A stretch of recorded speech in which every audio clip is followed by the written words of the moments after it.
up and down week for the Sox, but we're ending on a high note with the win against the Cubs.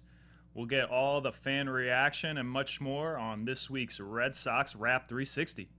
You're tuning into the destination for TV superfan discussion, AfterBuzz TV. And now, let the buzz begin. Put a baby in a spiral. Soprano C, we like to keep it on the high note. It's levels to it, you and I know. Bitch, be humble. Be humble. Be humble. You gotta be Sit humble. down. When you're playing 500 ball, you can only be humble. There's really no other choice, you know? That is a fact. You gots to be humble.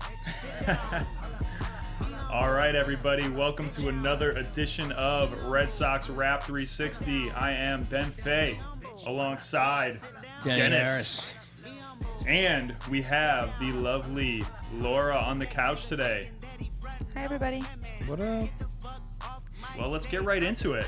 What a great ending to today's game. We had a little bit of up and down week there heading into today's game. Only 1-3 on the week, and we really needed the win today.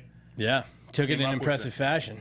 Absolutely. Yeah. And from some guys who we really needed to step up, and they really did. No question, brother. Yeah, it was. I mean, today was a microcosm of the week, really. You know, up and down week, up and down game, but it was good to see him and take that rubber match. You know, after dropping 2 to the Yanks, come out with this, you know, the series win, which is always important. Yeah, and we had Eduardo on the mound today, and he pitched great. 6 innings, 5 hits, 1 earned run, 9 Ks. He looked good, and you know, this season he has been a little inconsistent, but I think overall he's making some strides in what he's been able to do, and you know, he just really looks solid this year. I don't know. What do you think? Yeah, I mean, I'm stoked. We've talked a lot about it over the course of the show so far this year. I mean, he's obviously one of the X factors in the rotation, maybe the biggest X factor. The kid's shown a lot of signs over the last couple seasons, and he's a young, you know, the kid's super young, as we've been talking about, but you got to be stoked about what you're seeing. I mean, the 9 Ks, he had impressive stuff today, and if he can be, you know, a real factor for these guys, I mean, the sky is the limit. I think it's also a good thing, you know, him getting a good game against a stacked lineup like the Cubs 100%. at Fenway. I mean, that's just going to help build his confidence going forward. For sure. The electric atmosphere felt like playoff baseball. Yeah, but a lot of Cubs fans in the house. You Yeah. notice that? Like the "Go Red Sox, Go" chant. It was like there were some Cubs chants in yeah. there too. Yeah, it was pretty nuts, man. Yeah, that's They travel good. well. They travel You know, that well. could have been a World Series highlight there. A lot of people were saying, you know, Cubs being one of the front runners in the NL, and then of course the Red Sox being a power in the AL. So Yeah, they got to start hitting the ball if they want any of that, and maybe get some of these arms back healthy. But you know, the Sox obviously have the top line talent, and you know, obviously they're missing Ortiz right now, but yeah. they have all the pieces. It's just like every season, it's going to be a matter of can they put it together. But certainly a potential preview. So yeah, I Would be think sweet. a couple of those things you talked about are definitely something I want to touch on today. But the one thing that's really stuck out to me this week is the bullpen. You know, I think this year we kind of went into the season thinking that the bullpen was going to be one of our biggest weaknesses. And for the most part, we've really had a very solid bullpen in relief throughout this whole season. You know, minus that one hiccup yesterday where we kind of had that rough 7th inning and Right, the errors right. and everything. But, I mean, even with no Carson Smith, a couple other guys still coming back from injuries. Yeah. We're looking solid. I mean, Joe Kelly has been stepping up. Robbie Scott's been really good for us. Barnes got the win today. And even Kimbrel, who started off the season, you know, a little hesitant, he's really zoned in lately. He's looking solid. Yeah, he's been dealing. I think, I mean, definitely the biggest story to me is that these guys, kind of some role players, are stepping up when you need them. And that's obviously every season you're going to need some guys that you didn't expect to plug those holes. And unfortunately, like you hit on, I mean, some of these guys have been dropping. Thornburg this year. You know, hopefully these guys are going to come back. I mean, we have some guys looking at the second half of the season that are going to be hopefully a pretty big boost. So Yeah, actually, we'll see, brother. Looks like Carson Smith on the 60-day DL now, and they're targeting something in the time frame of like June, Right. For him coming back. I mean, I think once we start getting some of these guys back, the bullpen's going to look really solid for us. Yeah, and obviously the better your starters are dealing, the better the bullpen will fare as well. And you know, Price threw, I guess, 30 pitches yesterday, 2 innings. That, Yep. looked like it was pretty intense, though, if you saw some of the clips of it. And he's going to bump that up one more inning. So it looks like right now the projection is late May, early June for Price. So obviously getting him back, if he's any shape, like we've come to expect of him, other than his first few months as a Red Sox, it'd be a big boost. Yeah, and I kind of get the feeling like they're playing this one a little bit more cautious than they maybe would be if David Price was our number 1. Right. But at this point, he's maybe like our number 2, number 3. Yeah, So, for sure. yeah, I definitely don't think you want to rush him back. And we really, the other guys have been pitching well enough where there's really no need to rush him back. Yeah, my take on that, I'm kind of curious. Conley and I talked about it, I guess it was last week. I'd like to see what your sense is about it, because I'm part of me thinks, yeah, they're playing it safe with him, which obviously you're going to do. There's another part of me that thinks this dude, his days are numbered on this year. I'm worried that he's going to pitch maybe less than 5 starts this year. I could see it going any which way, of course. What the hell do I know? But I could see a scenario where he comes in, blows his arm. I don't know. We'll see. Yeah, absolutely. I mean, that's something that you definitely have to worry about. I mean, he was such a workhorse for us last year. There's a lot of mileage on that arm. So, we'll have to keep our eyes on that going forward. No question, bruv. Yep. So, so great game today. The Bats waking up a little bit. We had Hanram with a huge blast yesterday. Unfortunately, weren't able to get the win, but right. They measured that one out at 469 feet. That was the longest home run at Fenway since they started tracking using the StatCast system in 2015. So that one he hit today was ridiculous as well. I don't know if that was another thing shot. I didn't get what the length was. It'll probably come out later today. Yeah, but. They got to break that tape measure. They're still running it down on Lansdowne, I think. Yeah, that was a blast. So, hey, that's good. I mean, he's a guy who I actually kind of circled him at the beginning of the week saying, look, if Hanram doesn't get it together, what is he realistically doing in the lineup? If he's our DH and he's maybe our 7th best batter, right? I mean, what does that really speak to his role on this team, right? I feel like his intensity is there right now, and he obviously now with the 2 days in a row hitting bombs. If his bat's coming alive, it seems like, and I do feel like I was talking to another buddy of mine. I feel like in Hanram you can kind of get this mashup of Manram and David Ortiz. Like, he's got traits of both of them. He's kind of aloof, we had the one season where he was playing defensively, he looked like Manram out there. And now you also have that guy who's sort of a big teddy bear. I feel like he kind of straddles that line. So if he can take a little bit more of the Ortiz role on and provide that bat, I mean, when he crushes the ball like that, it's pretty dang exciting. Yeah. And the other thing which they talked about, I want to say, on that lazy snooze fest of a broadcast that we were watching on ESPN today, I want to say they touched on it, but when that dude gets hot, I mean, he's as hot as anybody can get. I mean, the guy just occasionally just tears the lid off the ball for extended stretches. Yeah, and we got some commentary from John Farrell about that, talking about how it took Hanley about 100 days last year to really get locked in, and then from then on out he was just on fire for the rest of the season. So right, maybe that's what it takes. It just takes a couple months of ball for him to get warmed up, and then we can expect him to be locked in going forward. I hope that's the case. Yeah, as long as we can stay in the hunt. I mean, we got some teams playing good ball. The Orioles are playing good ball. The Yanks, who we saw this week, are playing good ball. So not the Blue Jays though. No, they're not, which is nuts. But, last year it was an up-and-down season, but we did get out to that crazy start last year, and that sort of helped us along the way. So good to get a win today and, trending in the right direction away from 500. So the more they can do with that, the better served they'll be. I mean, obviously, the more games you win, the better position you're in. But, you don't want to start digging a hole this time of the year.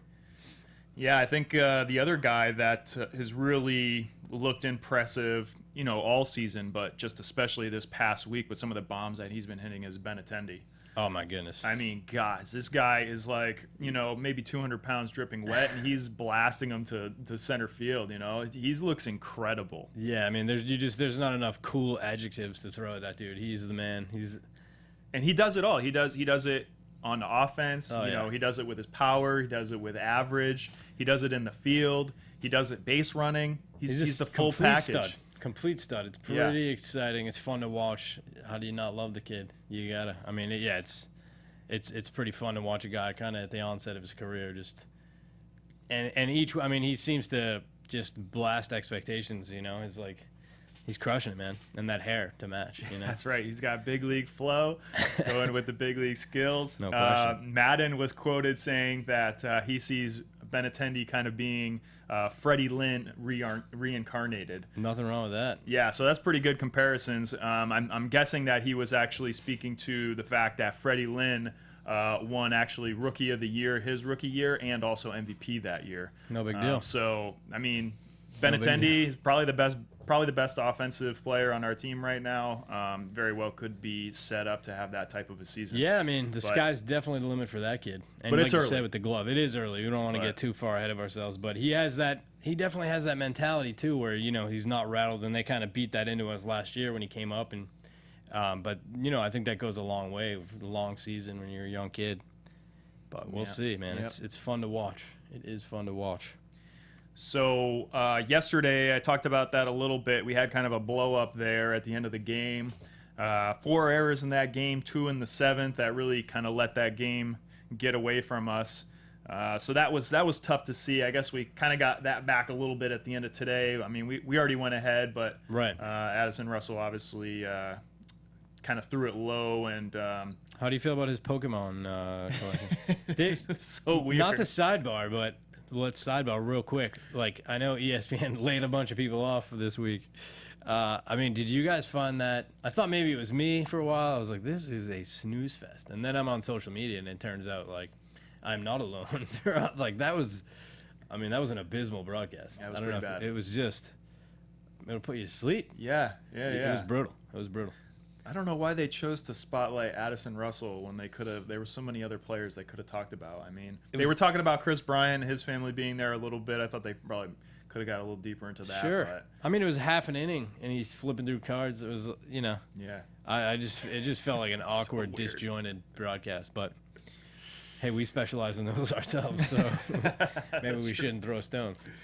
So the other thing, first game of the Cubs series, we ended up taking it 5-4. Pedroia moved into the 6th spot. Yes. Coming from the 1st spot, and since he's been moved to the 6th spot, he's been raking. Yes. So And did you hear the quote from him? So that was the first time that he's ever batted. That was the one slot he's never batted out of. okay. And I forget what his numbers were, but just add 6 hole to the list. He said, "I rake in that spot too." You Yeah. gotta love it. Yeah. You gotta love it. Yeah. This dude's been the man as long as he's been in the Sox uniform. I love the quotes that come out of Pedroia. I think they asked him earlier this week about when he was expected to play, and he said, I'm kind of sore, but I'm okay. And then they started talking about the double play rules, and he said, you know what? I've been doing the best double plays for 15 years. The rules are for the players that stink. Oh, you man. know, I don't even know what the rules are. The So dude is ridiculous. It's great. He's just like, he doesn't even care about the commentary. He just, he's so intense. You just got to love it. You gotta. Yeah. And honestly, I mean, we need him to be that way because we're missing a big hole from David Ortiz not being there 100%. anymore. So you need guys like Pedroia to step up and kind of fill that void. For sure, yeah. I mean, I think he's always been a leader, and there's different kinds of leaders, as we all know. But yeah, I think he has, and I think some of the questioning of his leadership was a bunch of baloney, which is going to come up again, starting tomorrow too. So with the Orioles coming back to town, but we can get into that in a little bit. But Yep.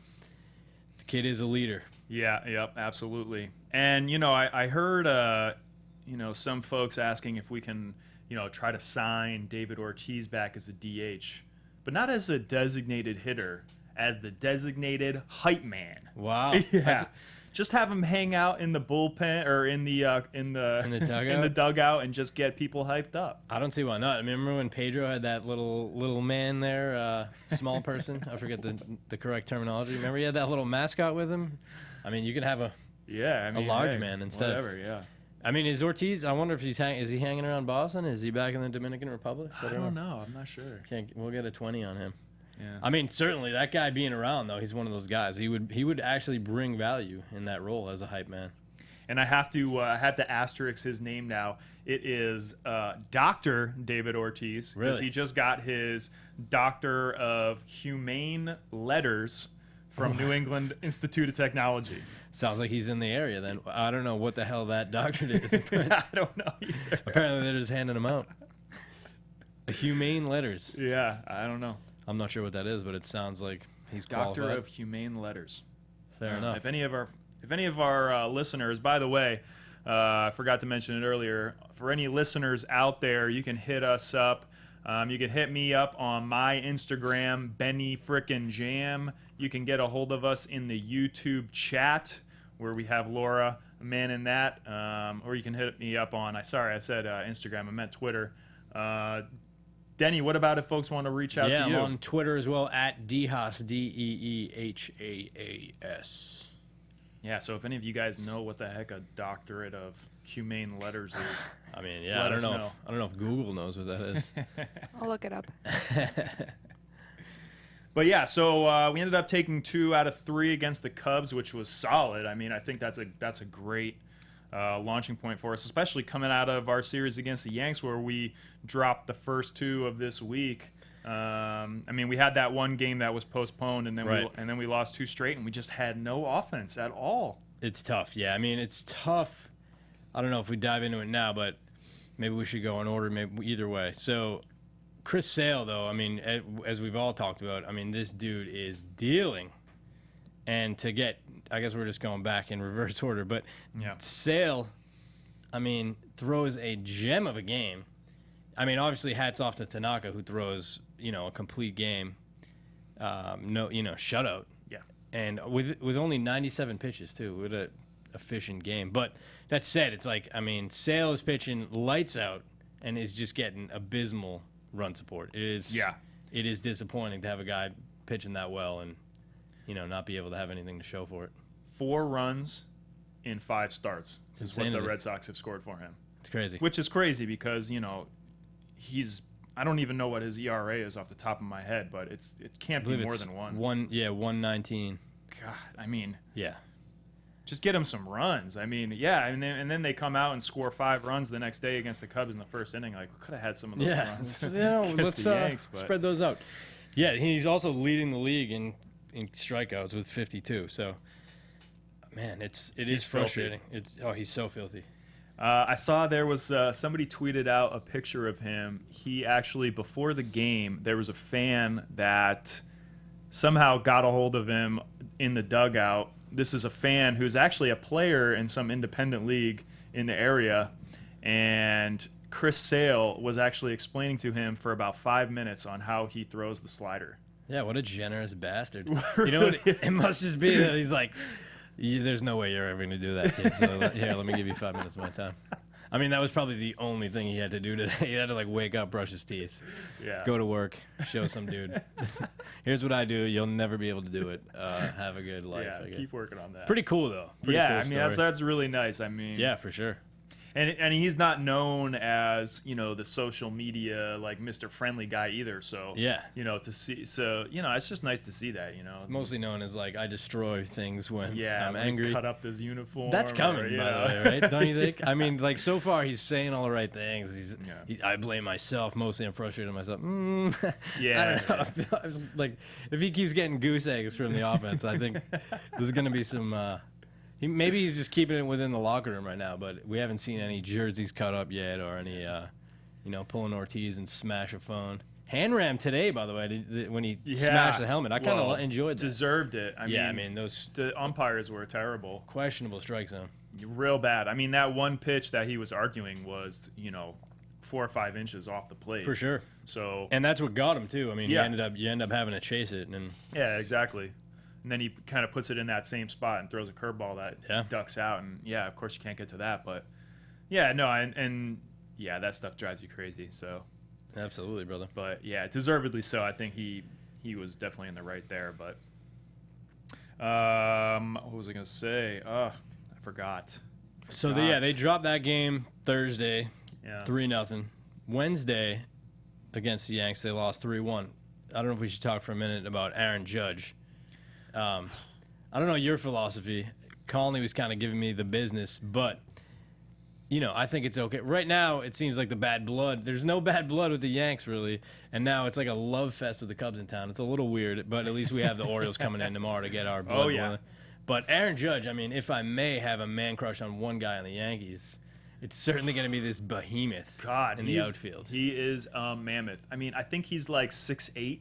The guy's size is ridiculous. Yeah, well, we can look up his measurables. 6'8", and he played every single sport and was probably All-American at every sport. It's ridiculous. And he was like, I don't know what I want to do. Play football? Do I want to play baseball? Basketball? I guess I'll go with baseball. 6'7", 280.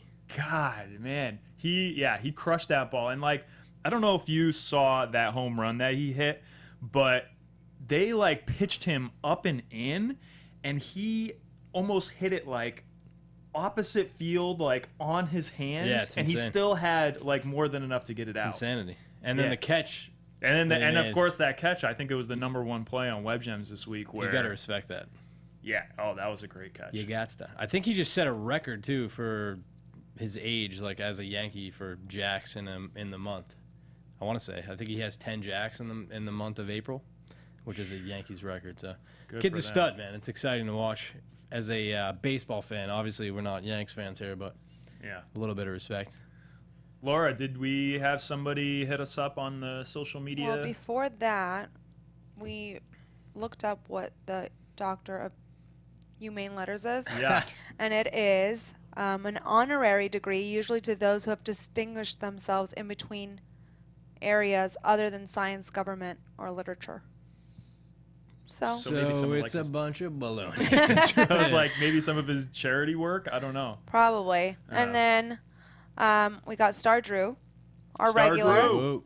is asking about Chris Sale's, his ERA, thinking is it a 1.20, a 1.30? I think I saw it as a 1.19. Whether or not that's accurate, we'll have to double check. We'll be able to look it up for you in 2 seconds here.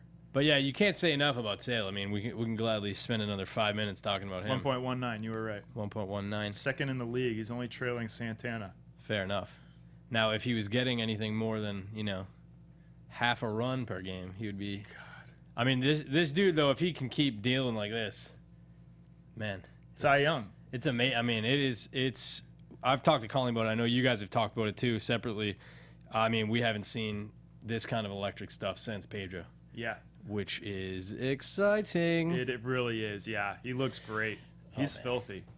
The guy's filthy, brother. Our starting lineup is filthy.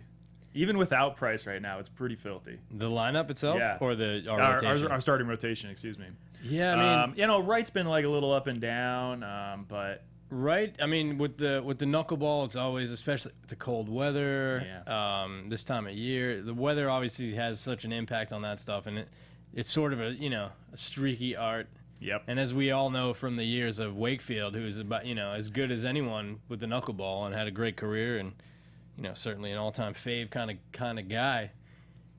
You just don't. There's just days where you're not going to have it. Hopefully they're not all going to be in a string back-to-back games like they've been lately for Wright. But and Porcello, I mean, he pitched a decent game on Wednesday. He did. He did. I want to say let's see if I had his line here. Yeah, 6 2/3, 2 earned runs, 5 hits, 9 Ks though. So the guy's pitching all right too, but he did have I think he had one bad inning that game, or he just gave up the home run to Judge actually. So what are you gonna do? You But I mean, he's pitching for contact. That's what he did last year. He's not. I mean, the fact that he got 9 Ks is pretty good. Yeah. He doesn't usually get a ton of strikeouts, but yeah, I mean, that's kind of what I would think he would be going out there. 2 or 3 runs and getting some innings out there for to get the bullpen in there. So yeah, I think he's been doing pretty solid. I think he had a little bit of a rough start, but. And I don't know if he's going to be as good as he was last year. I think there's going to be a little bit of regression there. He had some of his stats last year were suggesting that was an exceptional year. Yes. But I'm no sabermetrician, but if I've read and understood correctly, it's basically the dude was lucking out on balls hit directly at fielders, etc., and stuff like that, where he'll regress back to the mean, aka fall back to earth a little bit. But And getting a ton of run support. yeah, Which so, he's not going to get this year, yeah, apparently. and the win-loss record, as we're seeing with Sale, I mean, he's a case study on it, how win-loss records are certainly not what they can be cracked up to be. Yeah. So So another big thing that came up this week was, well, and I don't know if it was just this week, it's really started to surface for me this week, is Sandy Leone turning back into a pumpkin. Turning back into That's a good way to put it. pre-2015 Sandy.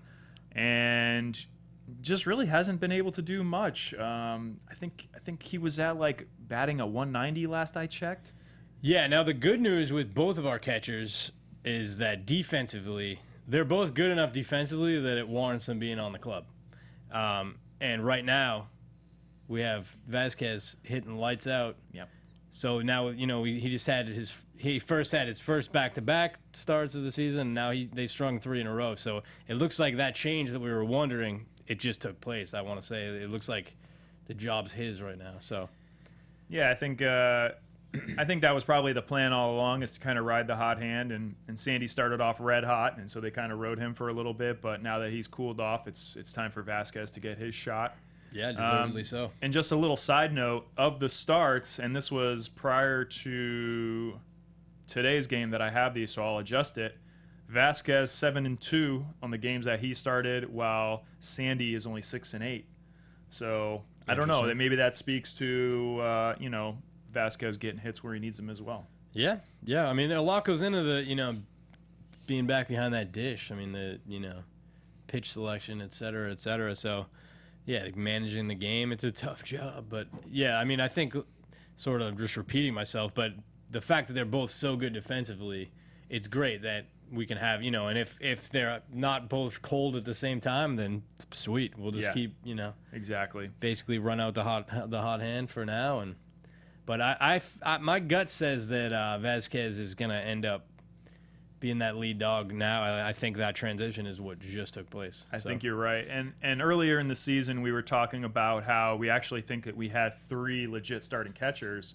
Mr. Blake Swihart down in trying to figure out his swing. He hasn't really materialized his offense as much as we had hoped. He's kind of struggling on the offensive end of it. So unless either Sandy or Vasquez kind of starts cooling off big time, I really don't see a situation in which they bring him up. Yeah, I mean, he's probably going to have it's a to swing a shame. really hot bat, I think, to get some time. But obviously he'll be a call-up at the end of the season. But, yeah, unless he's swinging it. I mean, although if Sandy really can't get the stick on the ball, he'll see. I mean, who knows? We'll see what happens. But, yeah, I feel like hindsight on Swihart, like that, that experiment with the outfield and the injury, and that's certainly one I think the Sox management might like to have back, where they,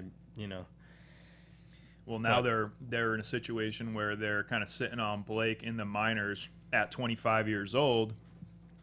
At what point do you say, well, this guy is going to be a player on this team, or we need to kind of shuffle something around and make some room for him, right? I think that's probably where the possibility that we were talking maybe one of those 3 gets traded at some point, and we were saying, oh, man, I hope it's not Sandy because we really love him. But at this point now it's like, okay, well, maybe Sandy is the guy who goes, right? Yeah, we'll see. I mean, Swihart you'd think would obviously have the most value to another team. Yeah.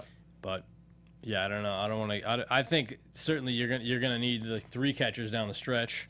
So I don't see any movement happening anytime soon. But Fair enough.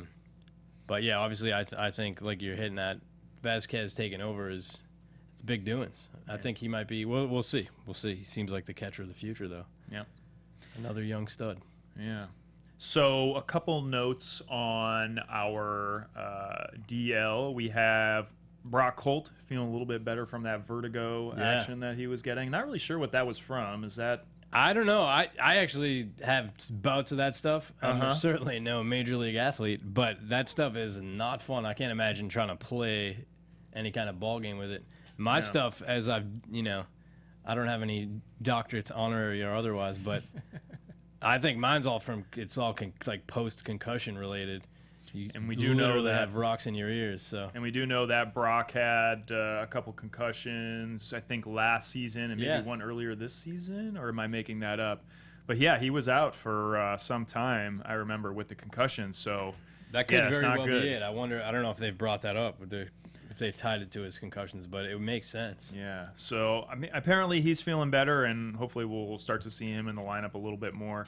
He kind of started off a little cool this season as well, but again, like just being a super utility man, he's not going anywhere. He's going to be a part of this Yeah, for sure. team going forward. We'll see a lot more of him when he's healthy. It's tougher for these guys all to crack the lineup because other than third base right now, where we have Brock could obviously get to see some appearances over there right now, especially with the Panda Man down. That's right. But with the outfield the way it is, Brock's not going to have that chance to have a season like he's had before because you have these 3 young studs out there. Yeah. There's just less appearances to go around. You got Chris Young, obviously, too, on the bench. So there's just less at bats and stints to go around.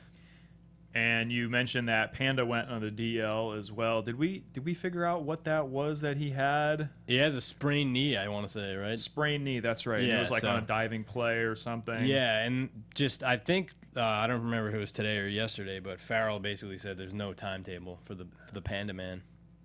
Panda. Yeah, I mean,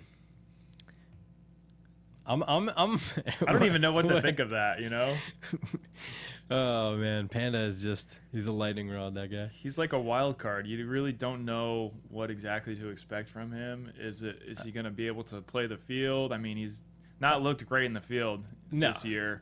I mean, The bat's been like he's touch not and known go. for the defense necessarily, and but I think he seemed like he made an honest effort. He shed the lbs. He's contributing. His bat, he was swinging it hot bat in a couple games. What up? What's up, Laura? We have somebody on social media. We got Ben Hansen asking us, how do we feel about all the errors? Yeah, I mean, Badly? not great, especially since you've seen the Red Sox make a really solid commitment to really basing whoever the folks are not really on their offense, but really on their fielding. I mean, that's why we traded or signed Mitch Moreland, because it wasn't for his offense, which, hey, Mitchie Two Bags, props to you for leading the MLB in doubles, but it was because he was a Golden Glove for his baseman. Yeah, I think, if I'm not mistaken, he's got 3 so far this year and had 5 last year. So that puts it in perspective. And I think, I got a little note here, if it's still accurate, I don't know if there were any in today's game, but it was 9 errors in 7 games. The thing, I think what you're hitting on, though, is the fact that the defense, like, unlike the bats, which are, who knows what's going to happen, I think defensively, I mean, they have the makings of a very good defensive team. Just basically everywhere other than third base. I mean, Bogarts is, I don't know that you would necessarily qualify him as an elite shortstop defensively, but he's pretty damn solid. Pedroia is obviously Pedroia. You got a Gold Glover over at first. Vasquez and Sandy both behind the dish, and the outfield is lights out. So a lot of defensive studs. I think those things are going to be more likely to kind of come back to earth. So I'm a little less worried. I don't know about you. No, because we haven't had a whole lot of changes since last season when we were, a really good fielding team. I mean, losing David Ortiz doesn't affect us on the fielding end of it. So yeah, I do expect that'll probably even itself out a little bit. I think the first couple of weeks we had the flu thing going on. We had a couple guys on and off the DL and bereavement, and I think some of that is, just like getting out the jitters and being able to play as a unit. But yeah, I think it'll work itself out. But it's definitely something that's on the radar for sure. Yeah, it's definitely. And the other thing, I think, all these things together, I mean, if you're committing errors, you're not giving your guys run support, it's kind of a perfect storm, because you don't want to be surrendering runs that aren't earned and then trying to make up with them with bats that are anemic. So Yeah, exactly. it's a recipe for failure, my friend. Good question, though, Ben. I appreciate you tuning into the show and all the other guys who are in the YouTube chat. David Ortiz got his Silver Slugger mailed to him by FedEx. What the heck is up with that? Really? Can you believe that? Yeah, he had a Silver Slugger award mailed to him. He said, I might have liked to got this in person in Fenway, but I guess I'll take it. That's a little weird. It's a little weird. That's a little weird. I mean, he certainly doesn't seem like the kind of guy that's turning down the chance for a celebration. No. That's interesting. It's an interesting little caveat. I don't know why they did that. So some more news on the Orioles coming in next week. Yes. Again, you referenced that things are going to heat up. We did have a little bit of a fallout materialize from the last little beef that we had. Matt Barnes got the 4-game suspension and the fine. What do you expect to see coming out of that series? You know, under normal circumstances, I would say not much, but I feel like, not to use perfect storm too much here, but I just feel like right now they feel like our bad blood rival kind of team. I mean, and they're also the hottest team in the division right now. So they're coming in, they're playing good ball. It's going to be competitive. And I think the biggest factor, it comes from the top down. Buck Showalter is, he's a dink. That guy grinds my proverbial gears. And he seems to have it. I mean, I don't know. Obviously, I'm as biased as anybody, but the dude seems to have it out for the Sox, too, ever since he's, he's talking smack about the flu. Other teams have it, too, but they're not saying anything. It's like, whoa, dude. He just always seems to have some kind of gripe with the Sox. Well, yeah, and no doubt, I'm sure that he's got his team pretty looped in as kind of the underdog, right? Because everybody was kind of giving the AL East to the Red Sox this year in kind of a runaway fashion. And I'm sure he kind of took that, and the rest of the Orioles took that to heart and said, hey, what about us, kind of thing. A little motivation. So maybe they see the Red Sox as that team that they need to take down if they want to get to the next level. Yeah, so. I think they should see it that way, and hopefully it plays out that way as well. Really, my honest take is that this whole thing by both the media and the teams has been blown. I mean, when you really look at what happened, the dude slid in. Was his leg high? Yes. Did it look intentional? No. Did Pedroia really get injured? Not really. I mean, he missed a couple games, but it turns out he was fine. Then you have the follow-up. Obviously, Matt Barnes, I think he deserved to get the suspension, and he served it. Yep. Did he actually hit Machado? No. So it's like, what actually happened? Like, Pedroia playing second base took a cleat to the leg, and then Machado got a ball thrown behind his head that hit his bat. This is baseball. You know what I'm saying? This is how they play it. That's pretty standard nowadays when you have a perceived dirty play that takes out one of your star players for there to be retaliation. That's just part of the game. Right. Everybody admits it. So, yeah, maybe Barnes threw it a little bit too high. I mean, is it really out of the ordinary that people miss their pitches? I mean, it is Matt Barnes. I mean, he's not like the most accurate guy that we have on our squad anyway. So yeah, I think, it's a little bit blown out of proportion. Did you see that Pedro weighed in on it? Of course, He said he would have definitely hit him. But he was like, yeah, I mean, I agree with everything that happened. There's nothing that sticks out to me as It's much ado about nothing. That said, I feel like based on what we've seen, I feel like there could be more of it. And if there is, I'm not going to be mad because it makes for entertaining baseball. Oh, absolutely. Absolutely. But obviously you don't want to see anyone get hurt, and I don't think it was Barnes. Maybe he was a little ramped up. I don't know that he meant to elevate that ball as much as he did. Yeah. Certainly you don't want to hit a dude in the head. And no. So. Yeah, I think Pedroia coming out and saying there's not really room for that in baseball. I don't know if that was like really him throwing his team under the bus. I think that's really just like trying to make sure that there's nothing else that's going to happen, right? I mean, I don't think he wants to get cleated again. I don't think he wants to see Xander get cleated, I don't think he wants to see any of the other guys in the Red Sox get thrown at, right? I mean, like try to minimize the damage and like squash the beef, and they'll deal with it in the Red Sox dugout, right? Yeah, I think that stuff. We kind of touched on a little bit, but all that stuff about because he was that based on their little exchange there. I mean, that was a bunch of baloney. It's just media hype. Fake news. Yep, Fake news, Ben. So, couple minor league notes before we get ready to wrap up the show. Kevin Steen, he was a Lowell A Spinners pitcher, got into a really nasty car crash I saw that earlier this week. So, our thoughts and prayers going out to him. Hopefully, he gets well soon. And then we got a little bit of Devers watch going on right now. The guy is looking really good. He's got a power bat going. They're saying that he's not a great fielder at this point in time, but I think there was some early talk about him possibly switching away from third base, maybe playing some other positions, but it looks like from all indications they're going to keep him at third. And I think that's probably like one of our positions of need. Seems to be, yeah. As, Pablo hits the DL, and we really don't have a legit replacement at this point.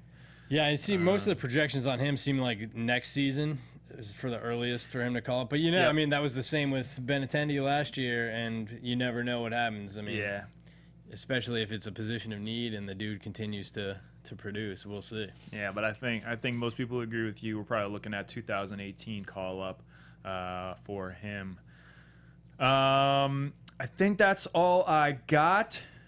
Do we have anybody social media-wise? Any final questions? Denny, you got any final notes you want to Just a quick rest in peace to Rob Conley, and obviously thoughts and prayers with the Conley gang back in Boston. Oh, yeah, absolutely. And big props also to the Celtics making a huge turnaround. 4 in a row after losing 2 in Chicago, and then winning the Wizards game today in great fashion. They dropped like 16-0 in the first quarter and came out and won it. That's why I'm rocking my Celtics hat today. No doubt. Lost a tooth, but won the victory. That's right. Lost a tooth, got the victory. So I guess we'll wrap it up this week on the Red Sox Wrap 360. Tune in next week where we're going to be at our regularly scheduled time at 10 p.m. Eastern. From Ben, Faye, Denny, and Laura. We'll see you all next week. Peace out. Take it easy.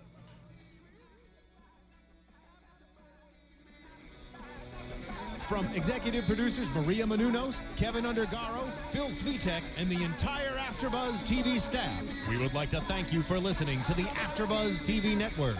To watch or listen to other after shows and post comments or questions, be sure to visit AfterBuzzTV.com. I'm Sir Richard Wentworth, and this has been a presentation of AfterBuzz TV.